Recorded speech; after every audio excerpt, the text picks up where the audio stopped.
చదువుగానే మారిపోవే ఈ క్షణం స్వయం వరం ఇవాళ సంబరం ఈ క్షణం స్వయం వరం ఇవాళ సంవరం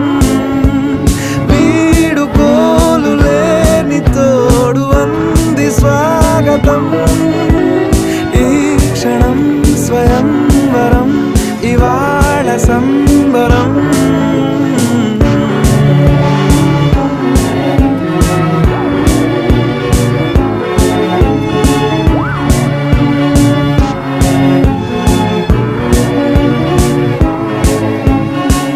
ఇవాళ నింగిలోని తారా తళుక్కు మంది ఎదురుగారా వయస్సు తీరికుండదారా హాయ్ హాయ్ హాయ్ సొగస్సు పంచుతున్న